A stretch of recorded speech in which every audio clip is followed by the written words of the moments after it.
বাড়ি না শুধু, এখানে আমার এলাকার প্রতিবেশীরা যখন এটা প্রচার করতে থাকে তখন বলে যে কি ব্যাঙের ছাতা নিয়ে আপনি কাজ করতেছেন, আপনি কি পাগল হয়ে গেছেন নাকি? আপনি অটো চালাইতেছিলেন, অটোই তো ভালো ছিল, আপনি অন্যান্য ব্যবসাও ট্রাই করছেন, আরো অন্য ব্যবসা ট্রাই করতেন, আপনি কেন এই ব্যাঙের ছাতার ভিতরে ঢুকলেন? তখন আমি তাদেরকে বুঝাইতে পারি না যে এই ব্যাঙের ছাতার ভিতরে যে আল্লাহ তাআলা কত রকমের পুষ্টিগুণ দিয়ে দিছে সেটা আমি তাদেরকে বুঝাইতে পারি না। তবে এখন বর্তমানে যারা আছে আমার এই এলাকার ভিতরে প্রতিদিন 2 থেকে 3 কেজি মাশরুম আমার এলাকার মানুষেরাই খায়, কিন্তু তারাই আগে বলছে যে এই ব্যাঙের ছাতার কাজ আপনারা কেন করেন। যখন শুরু করি তখন আমার এক আত্মীয় আছে ডাক্তার, তার সাথে আমি যখন আলাপ আলোচনা করি সে আমাকে ভালো একটা মার্কেটের সাজেশন দেয় যে হ্যাঁ আমি মাশরুম খুব ভালো চিনি, মাশরুম খুবই উপকারী, আপনি চাইলে এই মাশরুমটাকে আপনি বাজারজাত করতে পারেন। এবং আমার এখানেও এই মাশরুমের অনেক ভালো চাহিদা আছে, অনেক ভোক্তা আছে মাশরুম খায় কিন্তু তারা পায় না, এই জন্য তারা খেতে পারে না। তখন আমি ওই যে স্পন প্যাকেট আনছিলাম, ওই স্পন প্যাকেট থেকে যেই মাশরুম উঠছিল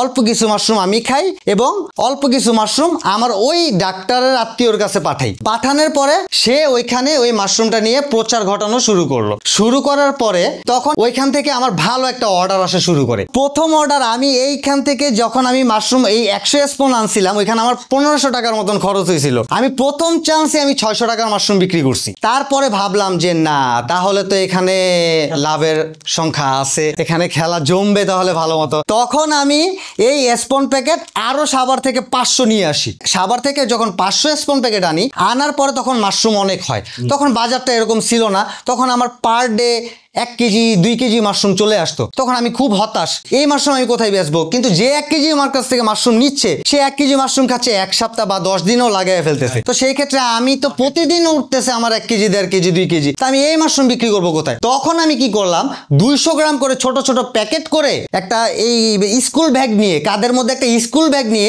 ওই প্যাকেট নিয়ে আমি নারায়ণগঞ্জ শহরে চলে যাই এবং রাস্তায় আমি এই প্যাকেট দুটো ঠিক এরকম ভাবে প্যাকেটগুলোকে নিয়ে রাস্তায় আমি হাঁটতাম আর বলতাম মাশরুম লাগবে, মাশরুম, মাশরুম নেন, মাশরুম, পুষ্টিকর খাবার মাশরুম, হালাল খাবার মাশরুম। তখন ওইখানে আমার 2 কেজি মাশরুম 200 গ্রাম করে প্যাকেট করা ছিল, ওই 2 কেজি মাশরুম আমার সব বিক্রি হয়ে গেল। এই আইডিয়াটা আসে যে আমি মাশরুমটা বিক্রি করব কোথায়, তাহলে আমার মাশরুমটা মানুষের মাধ্যমে প্রচার ঘটাতে হবে। কারণ যখন আমি জানলাম যে ওই কাস্টমার আমাকে বলতেছে ভাই আমি তো মাশরুম খাই কিন্তু আমি তো পাইনাবি দিয়ে খেতে পারি না, তখন আমি ভাবলাম যে সে পাইনাবি দিয়ে খেতে পারে না, তার সাথে আমার এভাবে দেখা হয়েছে তাই সে নিছে। এমনও অনেক মানুষ আছে যারা মাশরুম খায় কিন্তু পায় না, সে নিতে পারে না বা খেতে পারে না।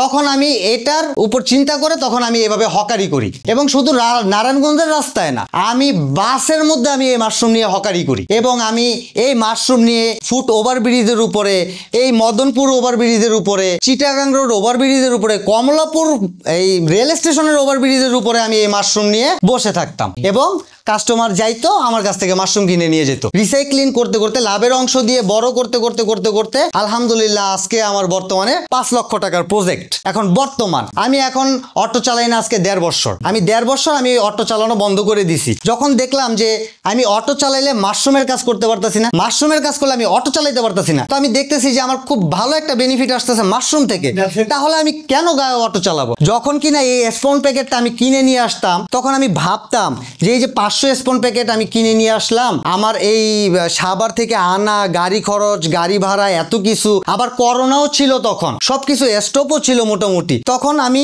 অনলাইনের মাধ্যমে মাশরুম উন্নয়ন ইনস্টিটিউট কাকুন ম্যাডামের ওই অনলাইন ট্রেনিং গুলো আমি খেয়াল করতাম। খেয়াল করে তখন ভাবলাম যে আমি এত কেয়ারিং খরচ দিয়ে আমি কেন প্যাকেটটা আনবো, তাহলে আমি প্যাকেটটা নিজে তৈরি করব। এই তখন আমি প্যাকেটটা নিজে তৈরি করা শুরু করি। তখন আমি এই স্পন প্যাকেট বানিয়ে 3 থেকে 4টা স্টেপ আমি ধরা খাই, যেমন লসের সম্মুখীন হয়, আমার স্পনটা হয় না। তখন আমি ভাবলাম যে কেন হয় না, ওইখান থেকে তো তারা দিচ্ছে সম্পূর্ণ রেডি প্যাকেট হচ্ছে, আমি মাশরুম উৎপাদন করতে পারতেছি কিন্তু আমার মাশরুমটা হচ্ছে না, আমার প্যাকেটটা হচ্ছেই না, তো আমি ফেল। তখন আমি ভাবলাম যে আমি প্যাকেটটা কেন তৈরি করতে পারছি না, তাহলে প্যাকেট কিনে এনে আমার দ্বারা সম্ভব না, আমার যেভাবেই হোক আমার প্যাকেট তৈরিই করতে হবে, অনেক অনেক কস্টিং খরচ যাচ্ছে। তখন আমি এই প্যাকেট আমি আরো মনোযোগ দেওয়া শুরু করলাম এবং ওই যে ট্রেনিং করায় কাকুন ম্যাডাম, উনি এখন বর্তমানের পিডি অফিসার। হ্যাঁ, তখন ওনার সাথে আমার সাথে খুব ভালো যোগাযোগ ছিল, ওনার সাথে কথাবার্তা বলে তখন উনি আমাকে সাজেস্ট করতো যে এভাবে এভাবে করেন, এভাবে এভাবে করলে আপনার প্যাকেট ভালো হবে। তখন আমি ওনার কথা অনুযায়ী আমি এই প্যাকেটগুলো তৈরি করা শুরু করলাম। আলহামদুলিল্লাহ আলহামদুলিল্লাহ ওনার কথার পরেই যখন আমি প্যাকেটটা তৈরি করা শুরু করি তখন আলহামদুলিল্লাহ আমার এই প্যাকেটগুলো 100% ভালো হয়ে যায় এবং প্যাকেটগুলো সব ভালো থাকে। আমি এই প্যাকেট থেকে ফলন আনা শুরু করতে পারি। আমি সেই অটো চালক যে কিনা গাড়ি চালানোর সময় মানুষের নানান কথাবার্তা অনেক কিছু শুনতে হইতো, তারপরও ধৈর্য ধারণ করে থাকতাম। সেই হাসিব এখন বর্তমানে অটো ছেড়ে দিয়ে এখন বর্তমানে মাশরুমের সাথে আমি সম্মিলিত এবং আমি নিজেই নতুন হাসিব তৈরি করি, আবার মাশরুমের ট্রেনিং করিয়ে। এটা হচ্ছে ব্ল্যাক মাশরুম। এটা বাংলাদেশে নতুন ভাবে এটা উদ্ঘাটন করা হয়েছে। এটা এখন বর্তমানে খুব জনপ্রিয় হয়ে উঠছে বাংলাদেশে। এটা পার্থক্য হচ্ছে মাশরুমের স্বাদগুলো হয় অন্যরকম। যেমন ওয়েস্টার্ন মাশরুমের একরকম স্বাদ, ব্ল্যাক মাশরুমের অন্যরকম স্বাদ। তো ওয়েস্টার্ন মাশরুমটা আমরা সবকিছুর সাথেই খেতে পারি, যত রকমের খাবারই হোক। আর এই ব্ল্যাক মাশরুমটা আমরা সালাদ, চাটনি, তারপর হচ্ছে আচার, এসব করে আমরা এই ব্ল্যাক মাশরুমটা খেতে পারি। ব্ল্যাক মাশরুমটা বর্তমানে বাংলাদেশে নিচ্ছে হচ্ছে আমাদের নারায়ণগঞ্জেরই অনেক পুরাতন একজন উদ্যোক্তা, ওনার নাম হচ্ছে লাবণ্যলতা। উনি আসলে এই মাশরুমটাকে নিয়ে মাশরুমের রেসিপির কার্যক্রমগুলি করতেছেন এবং এই মাশরুমগুলি এখন বর্তমানে উনি নিচ্ছেন সারা বাংলাদেশের চাষিদের কাছ থেকে। এটা হচ্ছে স্টেরিলাইজেশন কাম ইনোকুলেশন চেম্বার। এটা মাশরুম উন্নয়ন ইনস্টিটিউট কৃতক এটা তৈরি করা হয়েছে। এটা হচ্ছে স্টিম হয়, এটা জীবাণুমুক্ত করার জন্য এটাতে আমরা মিনিমাম 6 থেকে 7 ঘন্টা এটাতে আগুন দিয়ে এটাকে পানির বাষ্পর মাধ্যমে স্টিম করি। স্টিমের মাধ্যমে এটা জীবাণু ধ্বংস হয়। এগুলো হচ্ছে সব স্পন প্যাকেট। এখানে আমাদের গতকালকে এটা স্টিম দেওয়া হয়ে গেছে কমপ্লিট। গতকাল রাতে এটা স্টিম হয়েছে। এটা আমরা আজকে কিছুক্ষণ পরেই এটা আমরা এখান থেকে বের করে ফেলবো। বের করে আমরা ল্যাব রুমে এটা সরাসরি ট্রান্সফার করব। অবশ্যই এখানেও কাজ করা যায়, কিন্তু আমি এখানে কাজ করি না, যেহেতু আমার ল্যাব রুম আছে তাই আমি এখানে এটা কাজ করি না। এটা হচ্ছে পানির একটা টাঙ্কি। এখানে আমি যখন আগুন দিই এটার ভিতরে পানি থাকে। পানি থাকার পরে এই পানির বাষ্প উঠে, এই বাষ্পটা এদিক দিয়ে এটার ভিতরে প্রবেশ করে এবং এই বাষ্পের মাধ্যমে এই প্যাকেটের ভিতরে, এই সাবস্ট্রেটের ভিতরে যত প্রকার জীবাণু থাকে সকল জীবাণুগুলো ধ্বংস হয়ে যায়। কারণ মাশরুম জীবাণু থাকলে মাশরুম হবে না। আমার এক শ্রদ্ধেয় ভাই, বন্ধু বললেও চলে, উনি আর কি আমাকে সাজেস্ট করে যে ভাই আপনি মাশরুমটা নিয়ে একটু চিন্তা ভাবনা করে দেখতে পারেন, যেহেতু আমার বিজনেস করার একটা প্ল্যানিং ছিল। তো উনি আমাকে সাজেস্ট করে যে মাশরুমটা নিয়ে আপনি কাজ করতে পারেন। ব্যবসার জন্য তো অনেক কিছুই করছি, যেমন বেজিং হাঁস পালন করছি, তারপরে টাইগার মুরগি পালন করছি, তারপরে জমিনে সবজি চাষ করছি।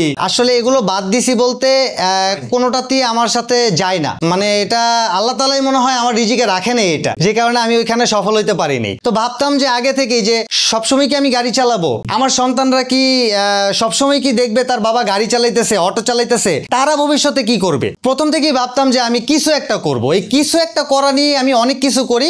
অবশেষে আমি এই মাশরুমে যখন আমি প্রবেশ করি, মাশরুমে প্রবেশ করার পরেও আমি টানা 2 বছর আমি অটো চালাই এবং ওই অটো চালাইতে চালাইতে আমি এই মাশরুমের কার্যক্রমগুলো করি। আমি জানতাম যে ব্যাঙের ছাতাকে মাশরুম বলা হয়, এইটুকুই আমি জাস্ট জানতাম। বিদেশে মাশরুম প্রচুর মানুষ খায় এটাও জানতাম, কিন্তু বাংলাদেশে আমাদের ওই নানা দাদি এরা বলতো যে এগুলা ব্যাঙের ছাতা, এগুলা খায়ও না তোমরা, এগুলা ওই ব্যাঙের প্রস্রাব থেকে হয়, এগুলা ওই পচা খড় থেকে হয়, এগুলা কি খাওয়া যায় নাকি, এগুলা খাওয়ার মতন কোনো সিচুয়েশন নেই। যখন আমি ইউটিউবে দেখি, ইউটিউবে দেখার পরে এটার এই inoculation, sterilisation, pasteurisation, tissue mother, tissue culture, এগুলো নাম শুনে আমি অবাক হয়ে যাই। আরে এই নামই তো আমি কখনো মনে রাখতে পারবো না, এই নামই তো আমি বলতে পারবো না, তাহলে আমি মাশরুম চাষ কি করে করব। তারপরও আমি ভাবলাম যে না, এটা মনে হয় হবে না।